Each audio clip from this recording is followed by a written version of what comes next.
Welcome back. This is another episode of the Jordan Patrick Show. I'm your host, Jordan, here with my good friend Richie. Richie, how you been, man?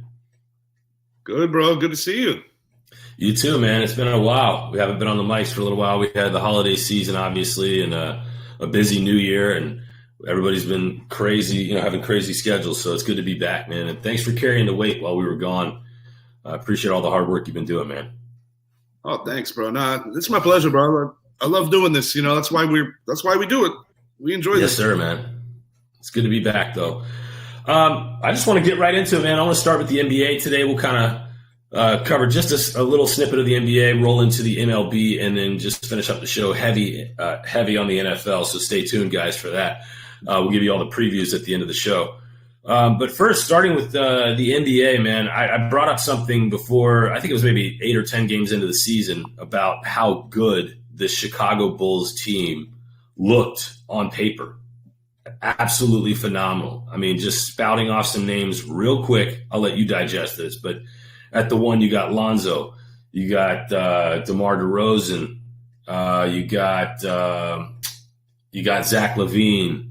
You got and hell, you got Vooch down at the 5 from our beloved Magic. So is Caruso there as well? I believe Caruso is he's more of like a bench player. I think he's there. I like their rotation, though. Yeah. They got a deep team. Yeah. They don't lose a lot when their bench is in the game. Exactly. And that's key, obviously. But this team came out strong, and they just haven't seemed to let up, man. I mean, their record right now is 26-11. They're in the East. I mean, it's very, very impressive with some of the teams coming out of the East right now. Hell, you got Brooklyn, who's sitting right behind them at 25-13. That's a damn good team as well. Before we get too far into it, though, do you think this is sustainable for the Chicago organization long term? Come June. Long term is always a very tough question to answer, because sometimes if a team is peaking and it's their first time in a long time being an elite team, you can't always forecast what their future is going to look like, even if they have the same ball players. That is always a tricky one. But as far as sustainable for this particular season, and given the youth of the team, I would say there's a good possibility that the Bulls are going to be around for a while. This is the best team they've had since D Rose won the MVP more or less a decade ago. That particular team got knocked out by the Miami super team. D Rose started having his issues with the knees, and you could throw his other two members of that team, Carlos Boozer, Joakim Noah. They all had a lot of injuries. But what's exciting about this Bulls team is that you're getting a lot of the old timers coming back and watching them now. Like, you'll see Tony Kukoc and just other members, not named Michael Jordan and Scottie Pippen, watching this team play, watching this team compete. And, it's always easy to love a team when they're great, but I've always felt like that particular fan base is a really good basketball fan base. They are knowledgeable fans. Yeah. They're the second city. They kind of take a backseat to New York, whether it's fair or not. But I do think that Chicago sports fans in general, similar to New York fans, very passionate, similar to Boston fans, So I don't think it's their year, and it's no indictment of what they're accomplishing. I just think that the Golden State Warriors are going to take it all this year. Yeah, to your point, though, I think it's fun to watch this fan base get reinvigorated. They deserve it, man. This, like you said, it's an extremely loyal fan base, and they're dedicated. So, as most fans are to their city and things like that. But I mean, Chicago specifically, and it's fun to see them just get brought back to life. And I'm happy for those fans. Being a Magic fan, I feel like my day is never going to come, but it's fun to watch for them. And I'd like to see it happen for this organization, but I agree with you, man. I think there's too many hurdles that they're going to have to leap over to get there, and it's not happen this year. Doesn't mean it won't happen in the next couple of years. Of course, that's barring any kind of injuries to other teams that may be competitive down the stretch. But you got to get through Milwaukee. You got to get through Brooklyn. I mean, it's going to be tough, dude. I don't really know that this is their year either, but basically the three teams you just mentioned in my opinion, those are the only three teams in the East that should be or could be in the finals. The defending champs, the upstart Bulls, and a Milwaukee team, a Brooklyn team that is loaded, and now Kyrie is working his way back into what they're doing. I said this to you on the phone, I think it was yesterday. Yeah. The only way Brooklyn doesn't win is if KD got hurt for a substantial amount of time, because he is their leader. And even last year, with Harden not playing 100%, Kyrie not playing and having other issues, if he didn't step on the three-point line, they probably are in the finals. Yeah, exactly. And same kind of thing. It's a different team, obviously, with the Harden rule, like we kind of discussed yesterday as well. He's not able to hit the foul line an average of 10 or 11 times a game anymore. Yeah, he's not the same ball player, and that is a very good point. Yeah, your numbers are going to change if you can't get to the free throw line that many times. So he's had to change his game. But, here's the deal. I think when it's all said and done, I'll make a bold prediction real quick, and it's actually probably not that bold, but I'll just say Brooklyn, Golden State. It's actually that's the low-hanging fruit. But looking at it right now, barring any injuries, that's what it's going to be, man. I don't see Phoenix doing anything out of the West. They are a great team. They obviously made a push last year. They did a hell of a job with that team.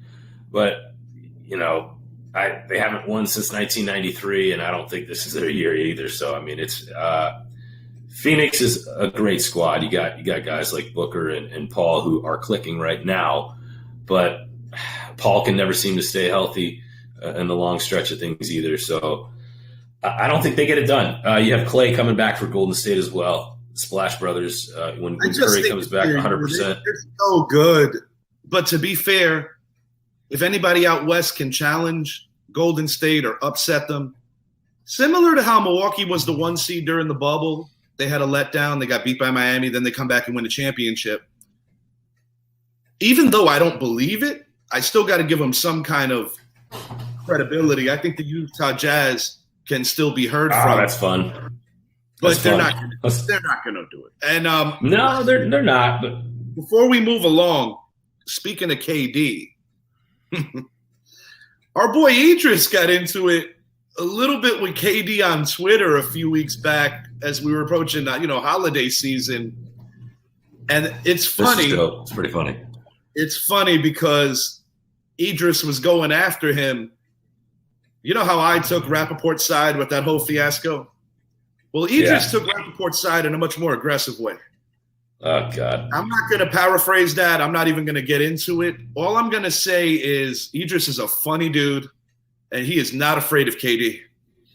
Yeah, I mean, so he basically more or less said that KD is sensitive. And this all spawned off of KD being hypercritical of a young man who plays high school basketball that did a beautiful crossover but missed the shot. Right. And Idris's thing, he was kind of calling out KD like, really, bro? You probably would have stepped on the three-point line and not won a series. And he says, you're sensitive and you fear the gringo mandingo. Because Idris is a big Rappaport fan, maybe more than me. I was kind of trolling because it was funny. And I thought that you would have sided with Rappaport because, not for nothing, you guys look like cousins. But Jesus Christ. It was funny. You were proven right about Brooklyn, all seriousness. Early in the year, going into the year, I felt like the Westbrook edition in L.A. was going to be vital to them getting back. But similar to when they brought in Peyton and Malone, you got too much stuff going on.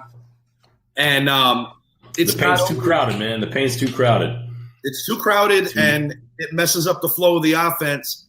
And anything could change, and you always got to give them a puncher's chance because of the talent on that roster.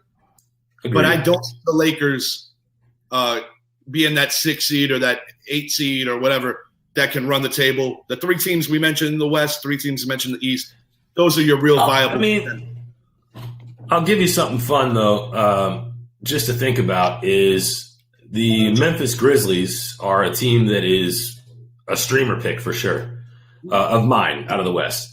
Ja Morant, I'm a huge fan. My two favorite basketball players are Ja Morant and De'Aaron Fox for Sacramento. But this team is sneaky good, man. And talk about depth.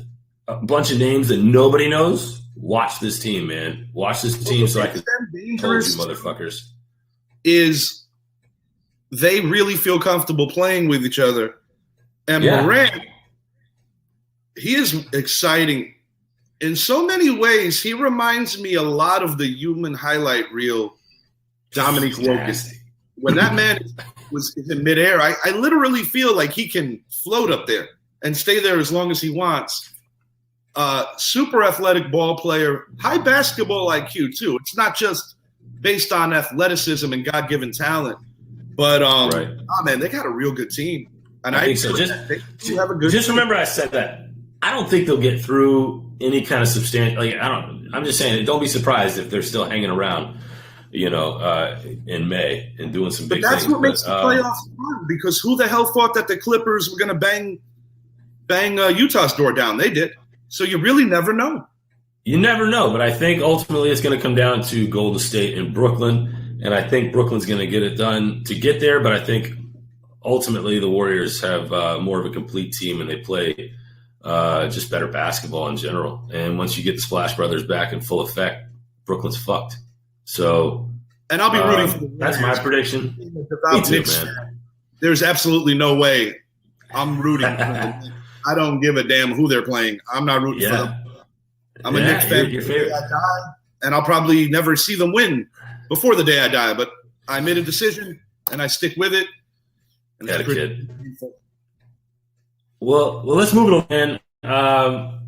Something pretty interesting. Back to Dorning's team, they can't seem to stay out of the news in baseball, man. The Mets just continue to make some massive moves with this roster. Talk about it. Give me what you got. Yeah, I'm actually with my paper here. I was writing down everybody because I want to make sure I didn't forget anything. I'm going to talk about the guys they already have.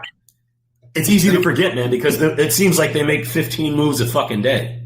But, yeah, go ahead. Uncle Stevie is definitely giving me the George Steinbrenner vibes.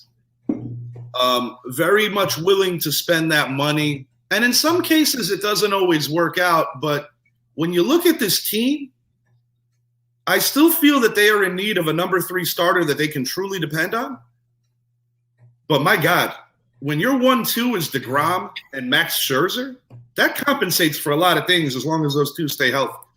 Yeah, DeGrom seems to not stay healthy. He just needs to make it through. So if DeGrom can stay healthy for the majority of the season. Is going to be a little shifted off of him because of the fact that he has an heir apparent in that rotation now. Agreed. Yeah, if you could put a lot of that weight on Mad Max's shoulders, that's going to take a lot off of DeGrom, which is going to do great things for this organization. So, do you really think they have a chance to get this done? We said how good they looked last year, and then just kind of fizzled out. Is this their year to possibly make a good run at the post? I think they're going to be in the postseason. I still don't think it's their year, but they're going to be much improved, and they're going to let people know that they're really here this time. But you can't put a price on how important Buck Showalter is. That man is a great manager. Boss-ass move for them. Look at these additions. Yeah, rattle them off. You got Eduardo Escobar, Starling Marte, Mark Canha. Those are just 3 dudes they picked up, joining Pete Alonso. Now, you don't know if the universal DH is going to be a thing, but you can mix and match with Dom Smith. You know, this team is offensively gifted. And the only move that I think people are making a little too big of a deal about, Chavez wasn't going to get the same promotion with the Yankees on the coaching staff as he did with the Mets. But the way these Mets are talking, you would have thought that Chavez, in addition to coaching, was also going to be the player he was in like 2000 and 2000. I'm like, guys, calm down. It's a hitting.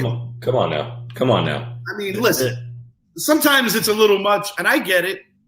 They've been little brother for a long time. They lost the World Series to my team about 2 decades ago. But you know what? They did win the season series this year, and they are the more aggressive team, and that's not always the answer. But I will say that the Yankees seem to be comfortable with what they got, and there will be some moves made. But in Queens, they are really going hard. And they are, man. I'm interested to see. Sorry to interrupt you real quick, but I want to see what they do with this batting order. I'm really curious to see, because to me, the biggest acquisition as far as a bat comes in the form of Starlin Marte. The Canna pickup as well from Oakland, a big deal, kind of an under-the-radar one. People don't really know that name unless you're a baseball fan. Big deal, though. I'm just saying what they do with this batting order could actually matter when it comes down to injuries and also who gets more looks. Where would you put Marte in that lineup? You could do a lot of things with that guy. You can bat him. They still have those other bats that are still you could tuck around them. You turn the lineup over. I don't know. That's a good idea with the speed. I don't know that I would do that. But assuming that there's a universal DH. You can bat him ninth if there's a universal DH. You can get cute and have your pitcher hit eighth if there's not a universal DH. But ultimately, I think he's going to be slotted in between 1 and 2 on most days. I'm going to say he's going to stay at 2. The only time he'll go to 1 is when they really do need that leadoff speed, or if it's a game that. And real quick, I also like putting the pitcher at the 8 slot just to get that comeback. That's a Tampa thing right there. We do that quite a bit, and I think it works. And in the right scenario, it could really pay dividends. But I think Marte will stay. I don't know if it's analytical or if it just happens to be a coincidence a lot. But when you see the interleague games, like you said about Tampa, because that's why they would have a pitcher hitting, or even just in general baseball, it seems like in the 8-hole, you have a better opportunity to bat in a bunt situation. Because you don't want to have that guy batting when there's already 2 outs. At least moving the man up, it sounds as simple gets. But then you have, I don't know why, but it just seems to work out that way so much more often in National League Baseball with teams that experiment with the pitcher hitting 8th. Now, you got a guy like DeGrom. You got a guy like DeGrom who, I mean, shit, he's a damn good hitter. But having said that, I'm sure most Met fans do not want that man hitting anymore, and they don't even want. Fuck no! Don't even put him up there, man. Don't. They want the universal DH because, like I said, Dom Smith, that guy's a damn good hitter, but he doesn't get in as frequently as he probably could if he was with an American League team. You know, the Polar Bears can sometimes DH. They've got options, is what I'm getting at. If the Mets don't get where they're going or where they need to go this year, injuries is always a thing that happen to anybody.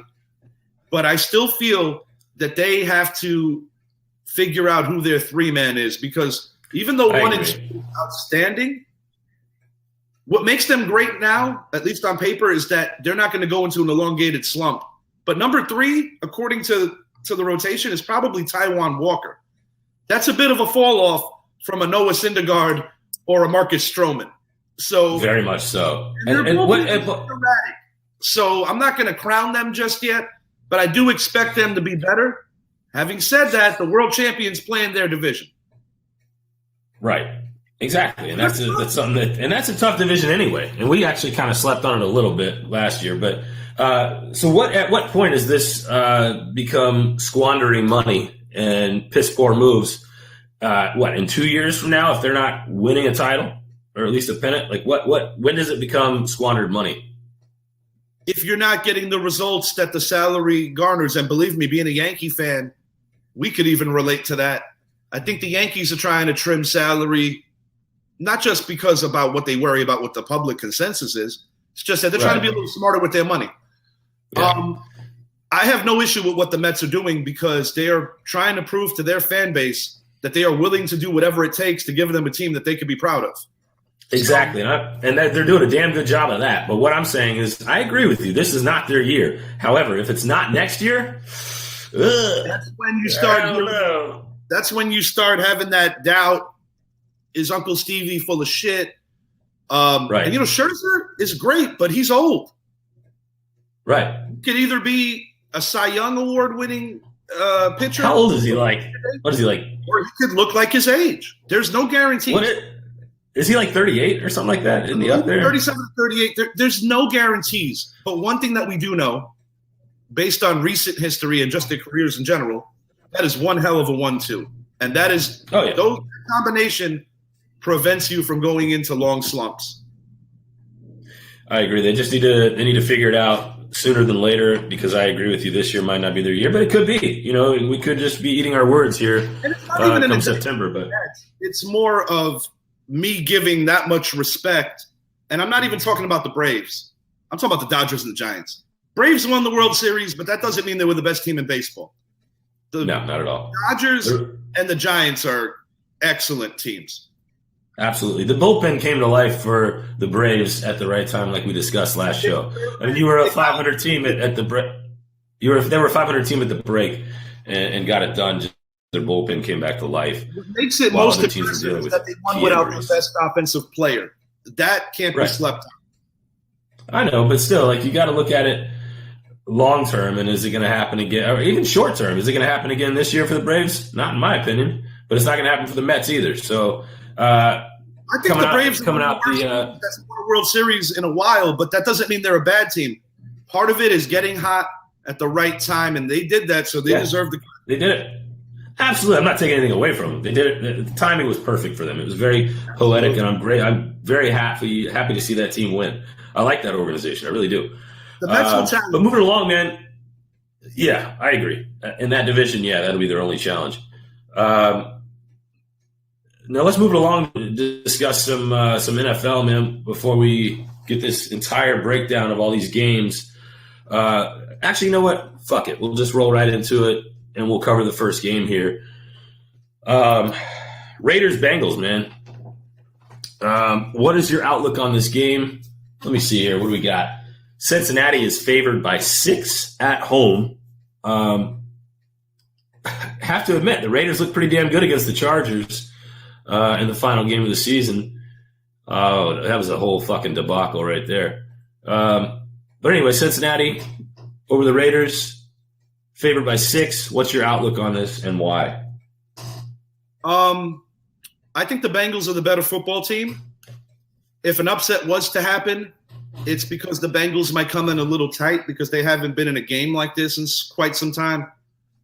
But I think the Raiders are riding an emotional high. I don't think they're better than, at minimum, one team that didn't make the playoffs, that being the Colts. I also don't think that Pittsburgh is better than some of the teams that didn't make it, but that's neither here nor there. They're there.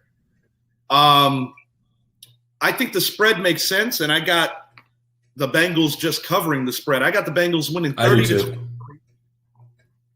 And the reason I like the Bengals is because the weather is going to be nasty. I think even though the Raiders have some playmakers on defense, I don't think that they're going to have an answer for Jamar Chase. I mean, Mike Williams was cutting them up the other night. I do think Herbert's a little better than Burrow at this stage, but Burrow's still on his way. I think Joe Mixon's going to have a big game. I expect Carr to be the competitor that he is and give his team a chance to win. I wouldn't be the least bit surprised, even with my score prediction, if the Raiders are inside the 25 and making Cincinnati very nervous. But in this particular game, I think the better team wins, and the better team is the Bengals. Yeah, I agree. I think I'm with you on this as well. I think the 30-23 prediction of the score is exactly correct. Could not agree with you more on that. Spot on. I think they cover just barely, but they win by a touchdown. Joe Burrow is dealing with that knee injury. He has a questionable tag as of right now, but they're going to keep that on him. He's probable. He's going to fucking play. There's no way he misses this game. But yeah, I don't think they have an answer for – I don't think the Raiders have an answer for Jamar Chase. You have guys like Higgins and Boyd out there as well that take some pressure off of him. But Mixon, one of my favorite running backs in the league. My favorite back is Jonathan Taylor. We'll get to him in just a little bit. But, yeah, Mixon's going to have a hell of a game. And they struggle. Raiders seem to have, be struggling with look at what Eckler did to him. The Raiders were fortunate to win that ball game. Agreed, and it really should have ended in a tie. They kind of shot themselves in the foot. The Chargers did, but anyway, I think right now. Right. Yeah, seriously. But Moreau, Waller, Renfro, the two tight ends there, and Renfro stepping up after losing Ruggs in that tragic accident. Renfro has really stepped up and played the part, and he's done a hell of a job for that team. And Carr as well, just facing all this adversity, losing their head coach, and this team is. I spoke with Elliott. I think I even said it on the show. I said, watch out for the Raiders. They're not going anywhere. And I think Elliott said this is the start of their decline. But look at them now, man.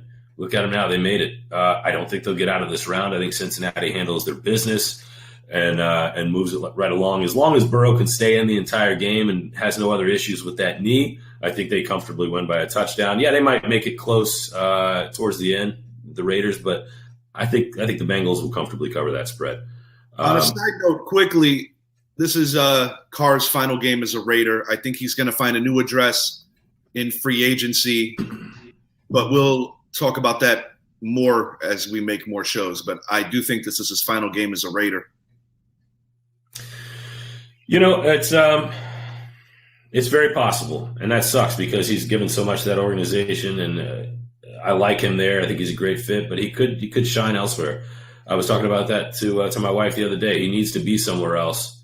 He needs to be somewhere else so he can actually truly shine. But anyway, neither here nor there. We'll move it along. Patriots going into Buffalo. What a great matchup here. I love this one. Let's see. Buffalo is favored by 4 at home. I think everybody pretty much is healthy here on the Buffalo side of things. You got Emmanuel Sanders dealing with that knee injury. But I think he's projected to play. They said he's probable at the moment. So I think all signs point to a go for Sanders. So you have weapons all over the place for Josh Allen here to handle his business. However, you're still facing one of the best coaches of all time in Belichick. And Mac Jones has come to life. Jesus Christ, this kid is seemingly just falling into this role like he's meant to be there. And he looks great, man. But my prediction real quick, I think Buffalo gets it done, and I think they actually cover the spread and then some. I think they probably win by like some weird amount, like 8 or 9. But I think they get it done pretty easily here. What's your outlook on this game? Is it going to be a defensive-heavy game because both these defenses are outstanding, or do you think just Josh Allen just keeps throwing up the ball to all these targets he has? Brett and I spoke about this last night, and we obviously picked different teams. You know who Brett picked. No shit. I'm going to lay out both teams' weaknesses going into this game. The Buffalo Bills do not have a running game consistent to lean on outside of their quarterback, Josh Allen, but he can move. Singletary has played very well lately, though. But yes, go ahead. On the other side, what New England does better is they run the ball. But I said this earlier, I think New England's big weakness in a game like this is 2 things. Stretching the field, because they still don't have that defiant number 1 receiver. The other thing, I like Mac Jones, don't get me wrong. But similar to how New England had to beat them with running the ball like 646 times or whatever it was, I don't think with the weather, it's going to be cold, near 0. But the wind, at least according to what I saw on the weather report, is not going to be as bad as that game in Buffalo last time, which means that Allen should be able to move around, throw the ball a little more comfortably. When it comes down to having to make the play with your arm, Mac Jones will be that dude in a couple of years. I'm not going to totally blame him for why they're not going to win, but I think he's going to struggle on 3rd down conversions. Yeah, I mean, you're right though. They need to have some kind of deep threat receiver that can stretch the field. And Jacoby Myers has proven that he's not that guy. Yeah, I know he's got all these records and he's got all these numbers for him, but he's failing to get all these TDs in situations that matter. And you can't stretch the field. What are you going to ask? What is it, Aguilar to fucking do that for you? Come on, man. Like, let's be real here. When your number 1 wide receiver is your tight end. Reason why the Pats have a chance is because they have 2 running backs that can help each other. I like Steve. They have 2 running backs that can help each other. But I think the Bills and Pats are close enough in defense. Ultimately, this game comes down to the quarterbacks. Josh Allen is gonna do what he has to do to win this game, because I think Buffalo knows that they have a window to win right now. and they have a legitimate shot to get to a title game, if not the Super Bowl. I'm going to go Buffalo 29, New England 23. But I don't necessarily think the game will be as close as the score. I think New England might get some cheap points late. I think Buffalo's going to really outplay them. I do too. I think it's going to be a great rivalry for years to come because the Patriots are trending up, and Buffalo should be a Super Bowl contender at least for the next 2 to 3 years. Hands down. Yeah, for sure. And like you said, when it comes down to the nitty of it all, you have quarterback versus quarterback, and that's going to be the deciding factor. And that's why I think the final score is going to be 29-20. Josh Allen beats Mac Jones. That's really what my prediction is going to be, so I'm not too far off from you.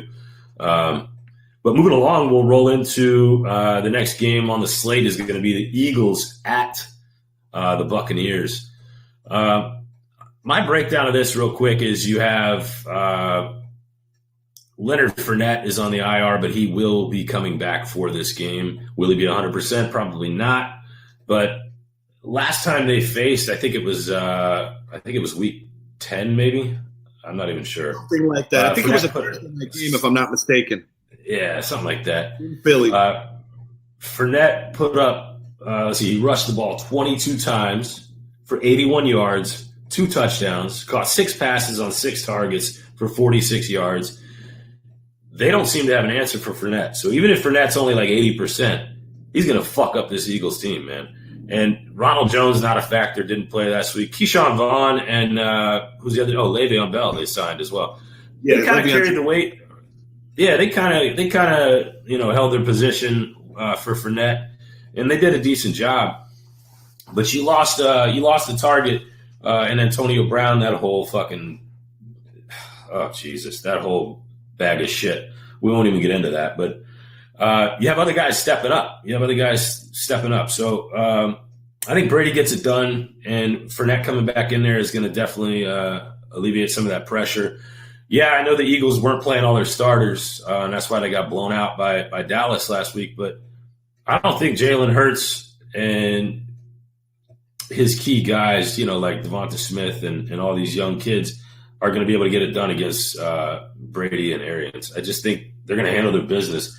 Real quick, the spread on this one is going to be 8.5 in favor of Tampa. So that's kind of a no-brainer for me, too. And I think, I can't believe I'm being this bold, but I think Tampa gets it done by 2 touchdowns. Like, I don't even think this is close. But that's just me shitting on Philly. I'm not trying to hate on Philly. I just don't think they're anywhere near the caliber of team that Tampa is. Oh, don't worry. I have no problem hating on Philly. I'll take it over. Basically, go ahead. You got to give them credit because they made the playoffs. But the reality is the Eagles have 0 wins against anybody with a winning record. Yeah, boom. The Eagles were also held to 7 points by my hapless New York Giants. That really happened. Right. Jalen Hurts is evolving into a good quarterback. And in the event that he got injured, Gardner Minshew could come in and hold up his end of the bargain. He's proven it time and time again. They do have a good running game. And I actually think that this game could be close at halftime because Tampa has a propensity for sleepwalking during the first 30 minutes of most games lately. And they have internal drama that they're fighting with and trying to keep their eyes on the prize. Having said that, I'm going to say this game is probably like 14-10 Tampa, 17-10 Tampa at the half. In the second half, the defense is going to take over. Hurts is going to try to make too many plays with his legs. There's going to be some turnovers. Ultimately, the final, I got Tampa winning this thing. I'm going to go 41-20. They're going to beat that ass. I think so, too. And it's not me just shitting on – I don't know if it's going to be that exaggerated, but it's not me just shitting on Philly, like I said. Just looking at these two teams and what it took for both of them to get here and then looking at these rosters, and you have Fournette coming back. Yeah, I know Miles Sanders is going to be playing for Philly, allegedly. That's not that big of a factor to me. I think you look at Tampa's defense and you look at the coaching style of Arians and Brady, that combo, he's going to – every chance he gets, he's going to try to hit Evans. And you got to give props to Todd Bowles, former New York Jets coach who runs their defense, and also give credit to Leftwich. Yeah. Because Brett and I even had this conversation if Brady's going to stick around after this year. We'll talk about that on another show. But what I will say is that if Arians goes off into the sunset because of all this controversy, I think Leftwich might stay right there and get the head coaching job, and that could lure Brady into playing 2 more years. Even though I think Brady's going to retire. I think Brady's retiring, but that'll be revealed. So, God damn it. The worst thing about a podcast is when you fucking agree with your co-host on everything, because that's boring as shit and nobody wants to. They want to hear us argue. But then I could not agree with you more. I think Brady is done after this year. Riding out into the sunset, take that $50 million after 2 years and just fucking dipset and get those sponsorships going. I don't think he's coming back. Me and Brett got into this long argument about it yesterday, but Brett was talking like if he was talking about Hulk Hogan in 1986. Like, Brett's like a Hulk Hogan. Oh, he drinks his juice and he says his prayers. He sleeps 12 hours a day. I know this man. My motherfucker, you don't know him? Yeah. But, Brett, God, I'm not even going to go there, bro. Brett is a fanboy with Tom, even though with Tom's, I don't want to get into it. I'm a fan of Tom, too. He's obviously the GOAT. But, I mean, come on now. He's going to be done after this year. He's got to be. I'm a fan of time. And time is coming. Just please retire. I'm tired of looking at you. Go home. Tom's going to catch up to him. Married to a supermodel, dude. You're married to a supermodel. Just that makes more money than you. Enough already. We get it. You're the GOAT. Go away. Moving along, though. Next big matchup here. This is one of my favorite games. This one's actually on Sunday. I'm looking forward to this game more than any game this entire weekend. The 49ers at the Cowboys. This is going to be one for the ages, I think. And it's funny because Dallas is favored by 3, and it's in Jerry's world. So looking at the Niners squad, in my personal opinion, I think Garoppolo's dealing with a thumb sprain, and he's got a questionable tag right now, but he's probable to play this game. There's no way in hell he misses this fucking game. And Dallas's defense, holy shit, they've been stepping up in the latter part of the season. And they have, we could talk about their weapons for days. Their fucking tight end, Schultz, unbelievable. I never saw him coming this year. And you got guys like Lamb and Cooper that make it easy for Dak.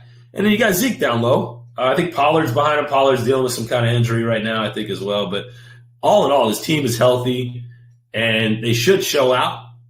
But the way that this San Francisco team is structured and built, this is going to be a damn good matchup for Dallas. And I think San Fran's defense is going to shut them down. I think San Fran's secondary is going to have a field day and possibly get 1, maybe 2 picks on Dak. And it's going to be a very interesting game. Not as high scoring as people think. And this could mean me talking out of my ass, but I think this will be a moderately low scoring game. It would not be a shootout, in my opinion, although some people will seem to think it would be, with guys like Kittle on one side, Schultz on the other, and Deebo Samuel and Ayuk for San Fran. There's lots of weapons, but I don't think it'll be that high scoring. I really don't. I think each quarterback is going to turn the ball over twice, or maybe each offense is going to turn the ball over twice, because I could see Zeke putting one on the floor in this game. For that. I have a high belief in the Cowboys because of the fact that Micah Parsons is just phenomenal right now. Lawrence, a lot of people feel that he's not playing up to his contract, but it's hard to play up to his contract when you look at how much they're paying him. The X factor in this game, I think, is actually going to be Wilson, who's filling in as a more reliable number 3 now that Gallup's done for the year and probably done with his Dallas career. He's going to find another home. I have to trust Dak a little bit more than Jimmy G in this one. I do too. I think Dak is a little more healthy, but they're both dinged up. Both defenses are going to show up, but ultimately I think it comes down to which offense could make more plays. That's the Dallas Cowboys. It's going to be close. I'm going Dallas 26, 49ers 23. It's going to be close. I like that score as well, and that is basically the spread. What I'm going to say here, it'd be a wash because they probably be a wash. It'd be a push. Yeah, I think this is where I will disagree with you. I think San Fran gets it done. And to a certain degree, I think you're right. I think I trust Dak more than I do Jimmy G in this situation. But this is a scenario where it's going to come down to defense, in my opinion. I think San Fran shuts them down a little bit more than Dallas does. Even though Dallas is on fire lately, I think San Fran's defense gets it done. I'm going to stand by that. And I'll go ahead and say, I would stay on the other side of it. I would say it's going to be, oh, God damn, this is tough. I'll say 24-20 San Fran. It'll be a close game, lower scoring than most people think. Definitely not going to be a shootout. Yeah, 24-20, I'll stand by it. San Fran wins, and it's going to be because of their defense, not because of Handsome Jimmy. I wouldn't be shocked with either result. Listen, dude, I have no love in my heart for either organization because in some of the golden times of football, those two organizations have ran into my team in flat-out wars and just great classic football games with all of us beating each other in different years in different ways. But at the same time, I respect both organizations. Yeah. It's going to be a damn good game, but I like the home team. Yeah, well, and it's like I said, it's you got teams like two high-powered offenses here, but look what San Fran did to the Rams twice this year. Worry. I'm about to get on them in a minute. Twice. We'll get there in a second. We'll finish up with the Rams, but look what they did to the Rams twice. What was it? Week 10, they beat them 31-10, and then of course in Week 18 they beat them 27-24. A little bit different scenario then, but I'm going to load on the Rams in a second. Yeah, we'll let them have it. But you talk about a high-powered offense. I mean, there's so many weapons there. Cooper Kupp setting all these records here. Anyway, we'll get there in a minute. I just think that this is going to be the best game of the weekend, in my personal opinion. It's going to be very hard fought, very physical game. Niners get it done in the end. Could be wrong. We'll see. That's what's fun about this. Moving along, though, you got Big Ben facing the Chiefs in what I think is Roethlisberger's final game of his career. Shouldn't even be here anyway. My Jaguars should have lost that game by 30. Instead, we fucking ruined Indy. We fucking ruined Indy, kept them out of the playoffs. We allowed the Steelers in. The Steelers obviously helped themselves beating the backup quarterback. Yeah, fuck them. We owed them one. We owed the Steelers. Yeah, we did, but fuck them. Twice in Pittsburgh, which not a lot of teams could say. And when you think that your team did it, that's kind of impressive. Well, I'll take it, man. Recent playoff. I'm not a fan of. You guys beat their ass, not just beat them. You guys legit went into Pittsburgh. Like, oh, this is our house, and we're from Florida, but we're gonna come into this cold, inclement weather and basically just beat your ass. It's our Steel Town rival, man. But no, I think this team looks great, right? Aside from Big Ben, I'm not. Yeah. I think let's see what the spread is here on this one. Pittsburgh at KC. What do you think the spread is here? How much do you think KC is favored by? They're probably going to be somewhat merciful. I'm going to say 12.5. That's exactly right. Wow, that's good. Really? That's exactly right. No yeah. shit. Did you look at these spreads or no? Because that's exactly right. Honestly, I did not look yet. I do intend on dabbling into seeing what it is this week as it gets closer. But no, I haven't looked. I'm just kind of using my logic. That's a sucker's bet. That's a sucker's bet if you think the Steelers are covering. Yeah, no, definitely not. No, bro, this is going to be agony, and the Chiefs are going to show the football world that the Steelers don't belong in the playoffs. Still a cool story. You're going to see it. Yeah, it's a great story, but you're going to see Big Ben airing it out to fucking Claypool and all these other guys. You're going to see very little. Yeah, you're going to see very little from Najee Harris, that motherfucker, unless it's targets and receptions. But they're going to try to Big Ben's going to be throwing the ball all fucking game. Yeah, of course they are. Listen, they're going to have the lead after the first quarter. It's going to be like 7. You're high. The Chiefs will be off to a little bit of a slow start. Bro, by the time the third quarter starts, that shit's going to look like 30-10. Ben's going to be chucking it up. Ben's going to be getting cracked. Ben's going to be, you know what? I'm glad I decided to retire. And exactly what I was going to say. Bro, it's going to be ugly. It's going to be disgusting. And I think you're fucking drunk already at 11 a.m. I don't even know if you're drinking or not, but I think you are, thinking that Pittsburgh's going to have the lead after 1. No fucking way. I don't care if they're going to try to establish the run. Absolutely. It's not going to work. And I'm the biggest fan of Najee. I love Najee Harris, but I like him too. It's going to take time to one of my fantasy leagues next year. I think he's fantastic. But, yeah, as far as fantasy, awesome. But this game specifically, no, you took the words right out of my mouth. Big Ben is going to be like, fuck my life. I'm so glad I'm done. Too old for this shit. The only reason why I think the Steelers are going to come out strong in maybe the first 10, 15 minutes is because it's going to be off of raw emotion. But once the game settles in, the Chiefs are going to really beat that ass. And my final score, I'm going to go, I'm going to go Chiefs 45, Steelers 10. Ah, okay. You went way higher than me. Okay, my final score is 31-10. I don't think the Steelers find pay dirt twice. I really don't. And they might even – they'll get there once. And it's probably going to be – what's that? Yeah, maybe. I doubt it. I think they'll get there once. It might be in garbage time. I don't even know how we're going to look at this. But I think Claypool will get a TD once, and that's it. It's going to be it, man. The rest of the game is going to be fucking boring. In a losing effort, TJ Watt will still have 2 sacks, though. Yeah. I mean, hey, I don't think this game is going to be fun to watch unless you're a Chiefs fan. I really don't. No, I'm not going to be. I'm going to play Madden. Let's, I'd rather we'll do maybe watch the Giants TV to remind myself when we used to be relevant. I don't know. But I'm not watching that game. Sorry, Megan. It's not worth it. It's not worth it. Now, this is another fun matchup here to finish the weekend. This is actually going to be on, I think this is the Monday night game, if I'm not mistaken. Yes, it is.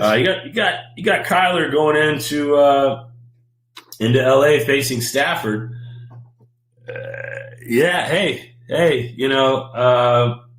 I think really what it's looking like here is 2 high-powered offenses. Did you see James Conner last week? God damn. But my outlook here is Rams get it done. The spread is they're favored by 4. They get it done at home. Arizona, people give too much credit to this team. Even when they're I'm going to just say my piece first. There are holes in this Arizona. There are holes in this Arizona team that people keep ignoring. And yes, they got to this. They got to this point. I give them credit where it's due. But this is where the fucking ship is. This is where it sails. They're done. Arizona's done after this. All of their weaknesses are going to be exploited with an ass whooping from the Rams. Watch out for guys down low like Higbee that are just going to get those red zone targets and eat them alive. Arizona's secondary is going to get fucked up, and the Rams are going to handle their business and cover this spread. I think it's, they're favored by 4? No. The Rams are going to win by 10, maybe a little less, but maybe 7-10, somewhere in there. Rams whoop that ass and move it along. AZ's done. Tired of talking about them. Your thoughts? The show I did with Brett, I don't know if he's just trying to be a troll, like last year when he was talking about that Trubisky was going to be something.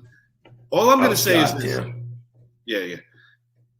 Brett picked the Cincinnati Bengals, which is a logical pick. I don't think they'll get to the bowl. But he also picked the Rams. Bro, I understand that the Rams have talent. I'm not going to be an ignoramus and say that they don't have talent.